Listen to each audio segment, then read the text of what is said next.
Ladies and gentlemen, welcome to episode 20. It's episode 20. We stopped numbering them. There was misinformation that we had already done episode 20. We have not. This is episode 20. You're watching it. And I'm Carter Thweet, joined as always by my co-host Isaac Hardy. Happy to be back with my co-host. It's I been was too gonna long. say, I've not to get too sentimental, but I've missed you. We were gone for a few weeks. I took mental health leave. I don't really know what kind of leave you took, but we're back. It's good to be back.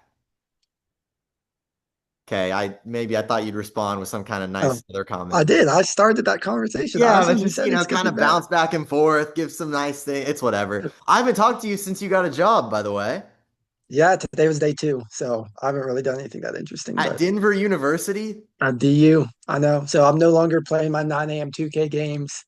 I'm like, man, I don't have that much. I haven't played video games in like a week and a half. Wow, yeah, it's a crazy life. I will say, I watched the episode y'all did. It was great, other than you saying it was episode 20 when it was not. But the one part I really wish I was there for was that because I got to be honest, can we just say it? Denver University sounds like a fake school. That sounds like a place that does not exist. Like, is that real? It's real. It gets about as many undergrad as Harding, but it has like 7,000 graduate students. Oh, okay. Big grad school contingent. What's the mascot? I don't know. Dang, I'm I think actually they're gonna D1. Google it. They have Nuggets? a hockey team. I go to some hockey games. Okay, I'm seeing some conflicting results. We'll have that for you guys in episode 21, so make sure you tune in. I'll also confirm if Denver University is real or not. But that's enough intro. We have a short agenda tonight because this is a football basketball combo episode. So we're not going to do all the football stuff we usually do. We're going to recap week 13 and then go over kind of more in depth, I think, the playoff picture. And then we are going to debut for the first time all year our basketball power rankings, which I'm excited for. They're not crazy different, but there's some differences. Isaac, anything before we jump in? No, excited to talk basketball. I think we kind of have an upper class and a lower class in basketball, but still be interesting to talk about those teams. There's But some let's very talk clear about our divides. There's some very clear football divides. recap real quick here. Yeah, So I starting figure we with your probably want to game. slide through this pretty quick, right? Just so Yeah, we I can get to the imagine, other stuff. especially since half the teams are tanking, it's like a lot of these aren't Right. super interesting results. Yeah. Right. Yeah. TJ Austin, who cares? Um, I beat Nixon. Nixon falls to 8-5. He's in that clump of 8-5 teams. I'm sticking at 9-4, keeping my hat in the ring for the number two seed. Yeah, we'll get to that later. My game with Charlie was a pretty good one. Nothing too crazy. I was a little worried about it, but Charlie's team, I always feel like they're just going to be a little bit better, and they're never quite able to have like the 140 point week. It feels like that maybe they should have. Grant versus Logan was a disappointing Nail game, biter. but a very exciting game and huge for playoff picture, which we'll talk about. Yeah, Logan plays. Is it you next week, or maybe it's Charlie next week? He plays someone who he could lose to, and if he falls to 10-4 and I win, we'll talk about this later. Anyways, there's a lot of seeding stuff that can change, so Yeah, that's very I interesting. thought me and Logan's game wasn't as interesting because it's not for the one seed anymore, but he could now drop to three. So we're going to talk about that. Nothing else crazy. Drake beats Tucker. Shout out to him. Chitty. I would Oh, Chitty wins the Tank Bowl. We got to talk about that. Chitty's that Patrick Beverly meme after winning the play-in. Like he had the most points scored this week. Like his team's finally putting it all together as they move to 3-10. Yeah, but hey, you know what? This was when I picked this was granted, this was after only 7 rounds, but I did pick Chitty as my preseason champion. That might be the worst pick in anything of all time. This was the vision I saw. I knew this team would come together. It just happened 8 weeks too late. So let's look at our playoff picture. So this is how it currently stands. So right now, you're of course the one seed playing Tucker in the first round. Tucker, of course, tanking. He's the unfortunate fifth tanking team that had to make the playoffs. One thing I would say, we'll look at the standings here in a second, but I want to be averse to a 16 playoff. We can talk about that here in a second. In the 4-5 matchup is Grant and Drake. I'm at the three facing Nixon, who's the six, and Logan is the two facing Charlie at seven. Of course, Charlie, again, we've mentioned this. We don't think he's a real championship threat, but he's definitely not the guy you want to play in the first round. He's definitely kind of that scary. He's going to end up at 7 seed, 8 seed. What seed do we end up? So, but let's look at the standings and we can talk about this more in depth. Yeah, I think this is the So, more interesting thing to look at because you see the records and especially the points for, which are on your left. Points against don't really matter for this purpose, right? Yeah, a couple interesting points against. You see who has the lowest points against is our first and second seeds, so a little fraud watch there. Um, but this is my argument for a 16 playoff is our top six seeds are like Nixon at six is 8-5, Charlie at seven is 5-8. Like I low key think it's criminal that Charlie could be 5-9 and make the playoffs, despite having like basically a 1/3 winning percentage. Like that is I mean, ridiculous. is it not worse that Tucker can be 5-9 and make the playoff? Yeah, I mean both of them, but like I think that would be my argument for a 16 playoff. But let's talk about some of these clinching scenarios. I was looking at these earlier. So you've got the one seed basically locked up.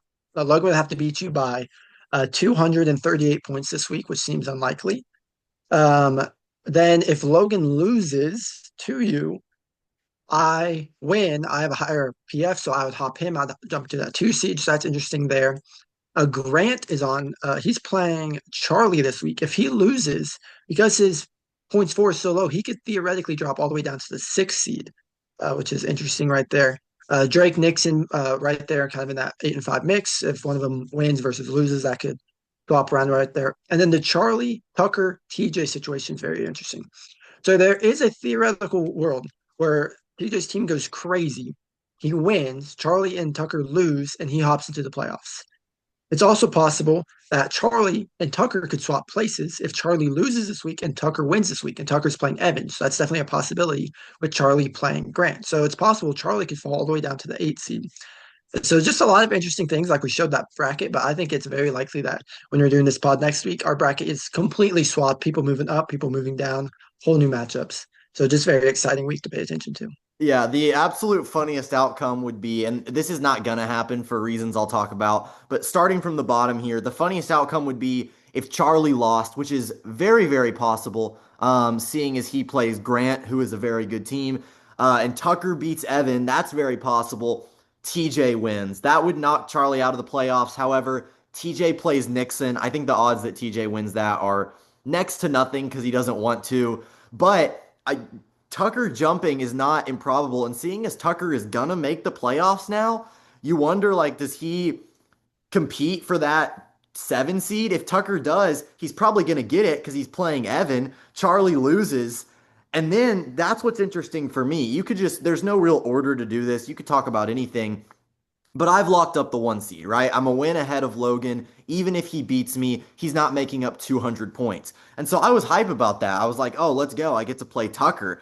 There's a very real chance that Charlie loses and Tucker beats Tanking Evan, and now the eighth seed is Charlie, and I have to play him, which I just beat him, but that doesn't thrill me. So now it's kind of like, dang, I'm really, really rooting hardcore for Charlie to win his game against Grant because I don't want him to drop into that eight seed there. I mean, it's super fascinating. There's also a scenario where Grant wins, I win, Logan loses, and Logan falls all the way down to the four seed. Like our guy who was what? He was 8-0, 9-0. He could drop all the way down to the four. Like I think this week is going to be just electric. I don't know what that Monday night game, if that's really going to be deciding, or if it's going to be a Sunday night game, or maybe everything will be wrapped up by 5 o'clock on a Sunday. But I just think that's going to be something to really pay attention to, and a lot of rooting for games that you're not playing in. Like because Yes. I would love to end up at the two and play Tucker at the seven. That would be my ideal outcome. It's just a lot of things going on. Yeah, real quick. I think we got to do this. Let's just go through it quick. What do you think the top eight seeds are going to be in order? And if you want me to go first, because I have given this a little bit of thought, if you want me to go first, I can. It's up to you. Yeah, you go first. All right. Obviously, I'm going to be the one. I have that locked up unless Logan beats me by 200 points. With the two, so I'll admit I haven't set my team yet, so it's hard to say if I'm going to beat Logan this week. I'm going to You try, have but I have CMC out. You have I have CMC out. McCaffrey and Rico Dowdle on bye, which I need Alvin Kamara to play, or I don't have a running back. So I'll actually say Logan wins. I'm going to stick Logan with the two seed. You'll win. You'll take the three. Because even if Grant wins, you guys have the same record. You've got way more points. By the way, with your fraud watch comment, I have more points for than you. That's the one that matters. So let's just keep that in mind, buddy. Going to the four seed. This is where things get really, really interesting. If I had to pick, it's just hard to trust Char. I don't know. His team is always projected a lot, and then they just can't put it together. Grant's been on a bit of a run. I guess his team was bad last week. All right, I'm taking too long with this. If I had to pick, I would say I think Charlie wins that game. I think his team is better right now. I think he wants the win. He seemed paranoid on the Thanksgiving podcast that he was going to miss the playoffs, which I think is highly unlikely, but I'll say Charlie wins that game. Drake beats Chitty's team. I don't think that'll be a huge challenge for him. So I'll say Drake's going to jump to the 4. This is getting a little confusing now. Nixon wins. I'm going to say Nixon jumps to the 5 because Nixon is beating TJ. Come on now. And then I already have Charlie as having won his game. He'll take the 7. Tucker will win or lose, and it won't matter. He takes the 8. So to recap, my top 8 seeds prediction. I should have made a graphic for this, but I've got me, Logan, you, Drake at 4, Nixon at 5. I think Grant drops to 6, Charlie at 7, Tucker at 8. And I think Charlie and Grant is the game of the week. So much of what happens is going to depend on that game. I'm pretty different. I'm going to keep you at the first. I think you're actually going to beat Logan this week. This just feels like one of those weeks where Logan's going to put up like 102 and he's not going to win because it's not like Tucker or Evan or whatever. So I think I'm going to slide up. Logan's going to drop to the 3. I do think Grant's going to lose, but I also think Drake's going to lose. This feels like one of those things where it's like Chitty's team is getting hot. Or so he's going to play spoiler right here. So I think it's going to be you, myself, Logan, Nixon, Drake, excuse me, Grant, Drake, Tucker, Charlie at the 8. And maybe that's just what I want to happen, but that's what I think is going to happen. You have to, I mean, I think Drake would be pretty happy with that draw because if you have him as the 6, again, like he loses and drops to 6, but in that scenario, he's playing Logan. Like it's really hard to know what seed to shoot for because I would think you and me, not to toot our own horns, but I feel like we're kind of the two teams you want to avoid, as well as you could throw, Charlie or Drake in there. So you could end up with a lower seed and get a really good draw. It's going to be very, very interesting to see what happens. Yeah, no, certainly. I mean, only two teams have over 1,600 points for, and we are both in the 1,700s. So definitely Quite a a couple of stat. That's juggernauts quite a here. stat right there. And yeah, the very last thing I'll say is I think Chitty would relish in the opportunity to beat Drake for absolutely no reason and harm his draft stock to ruin the playoffs. That's prime Chitty territory right there. Yeah. All right, so let's switch sports here and let's hop over to basketball. One thing I realized we did not do is we did do our preseason power rankings and we didn't have our movers. We didn't have our Ooh. ups and downs.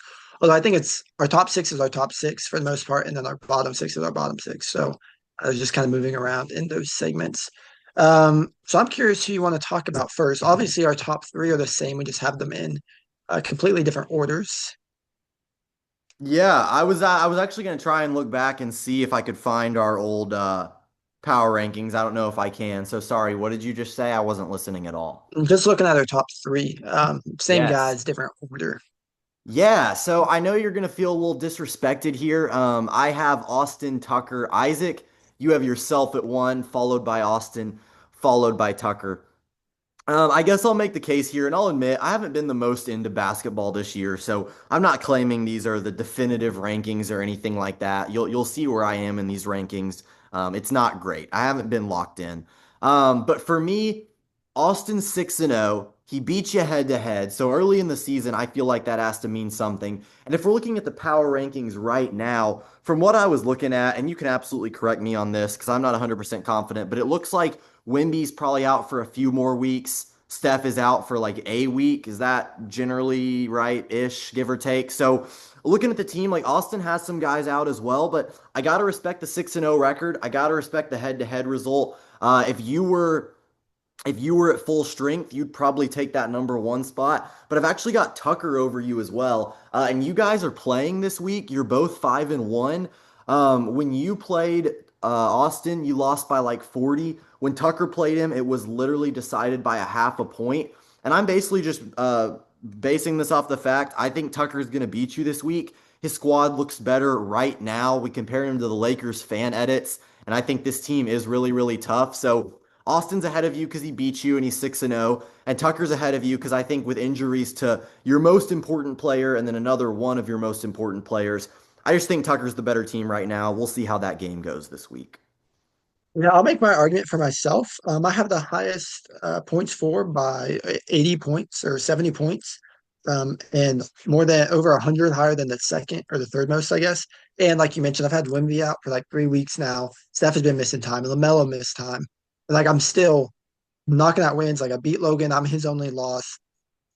Highest points for with some of my stars. I'm thinking like if I get Wimmy back and I get Steph back and LaMelo starts playing basketball games consistently, like that is terrifying. So that's kind of an argument for myself. I had myself lower in our preseason. I know I think maybe third or fourth. Um, just the way like Giddy has been hopping, Avia has been hopping. I think if we did the best trades draft, both of those would have to be in there because they've been absolutely hooping this year. So that's my argument for myself. But yeah, Austin 6-0 there at number two and Tucker as well. One thing with Tucker is just like LeBron's not playing. I don't think Zubac has been like quite as good as he was last year because the Clippers have been so bad. And I just wonder like, are the Suns going to come down to earth? Is Devin Booker going to cool down? Just a couple of question marks there. That just things to pay attention to. But we both have Logan at four, Nixon at five, Chitty at six. So my argument is like Logan's 5-1. He's trying, he's involved, he's still getting Jalen Williams back, which is going to be a huge move for him. He's got Kyrie Irving coming back eventually. Like Lauri Markkanen's been absolutely hooping for him, which is crazy. Shea is Shea, so he's locked in. His team's really solid. He's 5-1. Yeah, we have a huge drop off in points four. After that, we have a huge drop off in I think investment in the league. So Yeah. that's my reason for looking at four Yeah, there. real quick, is this what you were saying earlier? I just pulled up the old power rankings. I did not do this on purpose. My top six is the exact same as I had it at the start of the year. Dang. So I feel like I'd say things are going pretty well. I will kind of agree with you. I guess I kind of took the Wimby injury as you're not going to be as good going forward. You might lose to Tucker. You could also take that as, hey, look how good I am without Wimby, and that's a positive thing. So there are definitely different ways to spin that. But yeah, I kind of think that looking at this, I think there's kind of a definite top five, but you could kind of call it a top four because I don't know how much Nixon's trying. I was looking at it, and I think you tend to lock in games later in the week because you know more about what's going on, but he has a lot of late week locks and even 0 point locks from guys who didn't play at the end of the week to the point where I wonder how involved Nixon is. I think he could be in that Logan tier if he wanted to be, but seeing as Logan has the better record, is more involved, has the points for edge by almost 200. I don't think that's super tough. And then after that, I just feel like the teams aren't as good. I mean, you go from Logan with 1474 down to the 1100s with Chitty. So I would kind of call it a top five, and I would like to see Nixon commit more because I actually feel like he's got a really solid squad. After that, it kind of tails off a little bit for sure. Probably just backpacking Nixon right now really hard because he plays in every game and he drops like 60 points in every game. Maxi as well is having a crazy season. If Nixon locked in, he would actually be really good. I do like Chitty's team. He's kind of on the win streak here. He started off rough. I don't like that he moved Amen Thompson, but he's got Giannis. He's got Anthony Davis. He's got DeAndre Ayton, who's been playing. Kevin Durant. Joel Embiid plays occasionally. Kawhi Leonard plays occasionally. Like he's got he's got guys, and like I don't think he's a someone you're terrified again to win a chip, but like the type of guy you don't want to meet in the first round because Giannis could go for 37, 13, 7, 2, and 2. And it's like, well, dang, that really sucks. So I think he's maybe like a tier drop off, but he and Char I think are in the next tier before we really hit the full on tank job a drop off. Yeah, and then moving on a little bit here, I think you look at Char at seven. I think we kind of agree on that. Not that it hugely matters because none of us are winning the championship, but I put me above TJ. You have TJ above me. I was just looking at it. I really can't decide how much effort I want to put into this season because like I don't want to tank. Like I don't want to pay attention and lock in players to score 0 points. Like that just seems lame to me. I don't think I'm getting the first pick. But it's like, do I really want to check it every day to go like 8 and 10? Like that doesn't seem super exciting either. So I haven't looked at it a lot, but my reason I'm above TJ, even though he has one more win than me, I just think if I actually locked in, like I think my team has a lot more talent. We talked about how TJ's team was kind of barren, and you look at me, I've got guys like Sengun who's playing really, really well. Con Knipple has been, I think, one of the revelations of the season. A lot of young guys I'm excited about as well. And when you look at TJ, to me, I just don't see that same excitement. So I think kind of what I am deciding is I want to finish above TJ in the standings this season, right? We're not competing for championships, but that's going to be a personal goal for me. I look at his roster, and I don't feel like he should be better than me. Credit to him for being 3-3, because honestly, I think we all kind of saw this as a tanking season. So he's showing some fight, but I think my team's a little better just in terms of the talent, which is why I put myself above him. Yeah, my thought was more just record based. I feel like TJ he's gonna have four draft picks coming into him this year, and what's supposed to be a really good draft class, at least four first rounders. And he's got some guys like the Booz Ellis trade. Obviously sus because it was for like one of the top fantasy players, but Booz Ellis is good. Keontae George is really solid. Emmanuel quickly as well. Like he's got some guys, not a lot of guys, but some guys. And when he brings in these other guys, he's gonna be really. But it seems like he's just like okay, like Grant and Drake and Evan are like full in, locked in, tanking as hard as I can. I think TJ's like I don't care enough to do that. I'm just gonna play the game and see what happens, which I respect. So that was kind of my thought for putting him above. He seems to be less invested in tanking than I think you are. Yeah, that's totally fair. And the one thing I will say, unfortunately, those three first rounders he has are from the consensus top three teams in the power rankings. So, I think when people hype up this draft, they're not necessarily hyping up 10, 11, and 12, but he does have his own pick, and obviously four firsts is still a good thing. I think that could be fun. I think I really am going to make that my thing. TJ and I both have very mid teams, but it doesn't seem like either of us is going to fully commit to tanking. So I'm going to fight for that eighth spot. That's my goal this year. And then at the 10, I've got Evan, Drake, Grant. You've got Evan, Grant, Drake. Not very exciting. My thing is basically like if they wanted to win, I think would do better. Evan's got Amen Thompson, who's a dog. Ryan Rollins, who's a revelation. Anthony Edwards, Ace Bailey, Jalen Johnson. He's got Pirtle. He's got Misi. He's got some guys on his squad. He's got Dylan Harper once he's healthy. Like he's got some dudes. Especially Jalen Johnson. He's an absolute fantasy monster. These like stat lines he's putting up. So I think like if Evan wanted to lock in, like I don't think he would just be fine. I think he could legit be in like that top tier with, me, Austin Tucker, Logan. I think his team is really that solid. Yeah, I kind of took it the other way, and I took it as who do I trust to tank the most? Like, what do I think the standings will be at the end of the season? And so, Evan, like you said, Anthony Edwards and Jalen Johnson alone earn him that 10th spot. It's better than anything on Grant and Drake's roster. But Drake has absolutely locked in with the tanking. I got to hand it to him. In one league, he's the commissioner. He's very buttoned down. He's very like running the show. And in this league, he's just like the alcoholic on the side of the road with absolutely nothing going for him. And I respect that because it's probably going to get him the first pick. He has almost 200 points for less than Grant. He's got all his good players on the bench. I have not heard of half of these guys in his starting lineup. So I think Drake's going to lock in. I think he's going to outtake Grant. And I think now that Grant got Cooper Flag, it's kind of like when you win a championship, but in reverse. It's like you win that championship, you kind of lose the hunger a little bit. Grant already tasted the first pick, and Drake never has. And I think that motivation is going to get him to that last place Mm. spot. Yeah, my thought was more just following my thought process. Like Drake has some guys. He's got Cade Cunningham. He's got Scotty Barnes. He's got Evan Mobley. Grant has Cooper Flag, Reed Shepard, Keyshawn George. Like that's his building block. So I'm just like, man, dog, like you're committed to a tank, but you're like, we're gonna be here for a few years before it's like, okay, he's really got some guys. Cause that's why I think, you might dog TJ. It's like these picks aren't gonna be great. There's still four first rounders, which will likely at least three of them will be like fantasy startable players. I think TJ, we start nine players. Like that's a third of your roster. TJ could be filling out with like solid players this year. It's like, yeah, it's great to get the number one pick, but it's like you can't win the league with just Cooper Flag. Like how many number one picks do you need before your team is super stacked? So that's where, we dogged on TJ's trades and I still think they were poor, but he does have multiple firsts, which puts him in a position to make more improvements to his team. Yeah, the one thing with Drake I think is very interesting. So he actually gave his first round pick to Grant for 2027. And so I'm wondering, it's kind of interesting to me that he's tanking this hard. Like, I guess it can't hurt to get, AJ DeBonsa or whoever it ends up being. But like, you have Mobley, Scotty Barnes, Cade. You've got a lot of talent, and you don't have your first rounder in 2027. So it's not like you can do a full just reload. So I don't know. It's not exactly the situation that I think I would tank in, but all those guys are young, so it's not like, they're going to be bad next year. If he adds a top player to that, I think that could be interesting.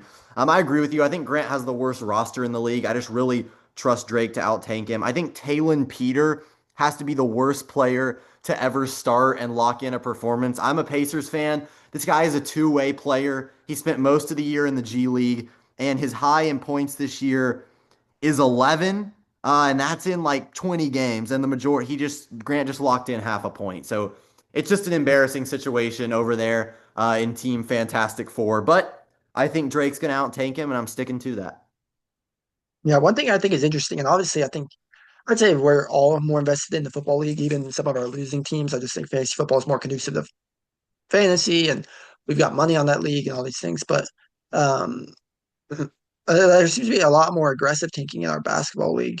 which is interesting because it's like you don't need that many great guys to win. Like it's like, okay, look at my team. Like, yeah, I've got Wimby, who's great. I've got Giddy and Abdial. But it's like I'm running out Miles Turner, Michael Porter Jr., Queta for the Celtics. I can't even pronounce his first name. Like it's not like I'm running out all an all-star team. Like I just think, so many guys can get you 20. It's like one night a week they'll get you 30. It's like you don't need to have all NBA first team guys all over your roster. So I just think that's a like I think Evan Drake could be in like contention for the title because anything can happen any given week. So I just think that's interesting.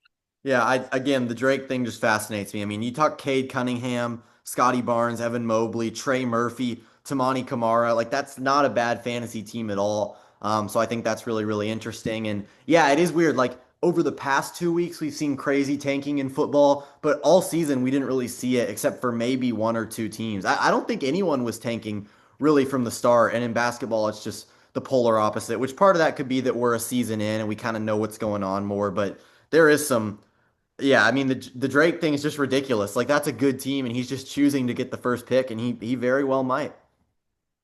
Yeah. That just like my argument that would be like my one detractor for like a 16 playoff is it feels like in each league we only have six teams that are worthy of the playoffs.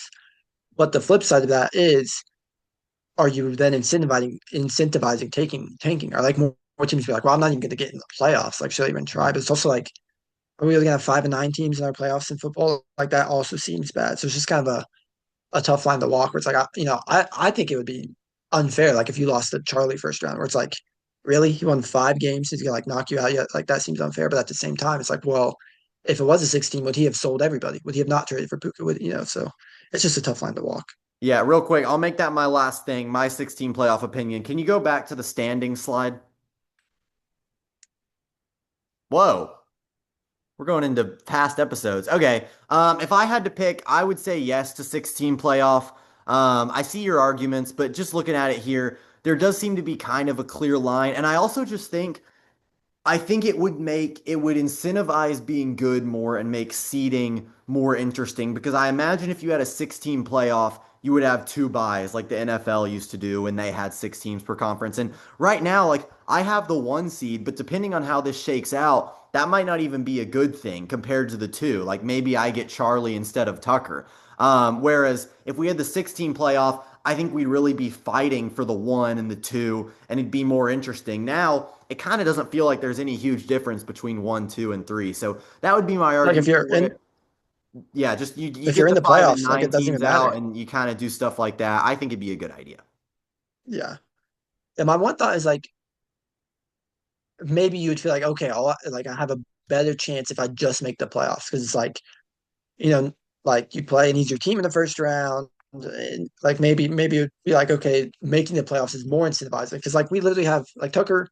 If you could just ask him, like, man, we can just knock you out of the playoffs. You don't even have to play. Like, you get your max PF for the seeding. Like, he would definitely take that because he would get the first overall pick. It's like that just seemed, I don't know. Different seasons, different years. Maybe next year we'll have 9 teams that are all right there on the cusp. And be like, man, 8 is great. But I just think that's, this year a 16 playoff would have been great. I know I said I'm making my last point, but it's tough dilemma, the tanking thing. Like I was kind of against it last year. Like Logan was talking about how he wasn't a fan of tanking, and I was like, well, they can do that, but it is kind of tough when, at the end of the year, there's all these teams competing, and half the teams aren't trying and are projected 50. And in basketball, it's from the start of the year. I don't envy our commissioners, man. I think they got some tough calls to make coming up, and I'm curious to see how they handle all this. Yeah, I do think, if you tank in like a money league, like our football league, it's like, well, you're just making donations, brother. Like, but in basketball, it's kind of like, well, it's like we have 5 teams that are like playing, which does Yeah, feel a little lame. I'm not sure what we can really do about that, but yeah, I I mean, don't if you know. That's a like, question for uh, Mr. Kelly. yeah, as many teams want to take in football, go crazy. I'll take your $10, no worries. So It's an investment. They'll make it back in the future. Maybe. hopefully, Yeah. This was episode 20. We're back to numbering them. I'm gonna number this one. Thank you all so much for joining us. I'm curious how locked in you guys are to basketball. I know I haven't been the most locked in. I want to get more and form a rivalry with TJ, like I said. So let me guys know if you're really tracking this. If you think the tanking is hurting the league. Isaac, anything you want to ask the fellas before we head out? Curious on thoughts on the 16 playoffs. I'll enjoy looking at the one comment we get on this YouTube video. If anyone comments about their level of activeness in the basketball league and their thoughts on a 16 playoff, you can have one waiver dollar once again, if there's any way to give you that. Uh, can't do that. You can't trade in football. We don't have waiver dollars in basketball. Okay, I will promise you one waiver dollar next year with exponential interest. Thank you all so much for joining us for episode 20 of the Mousetrap Podcast, and we will see you all in the next one.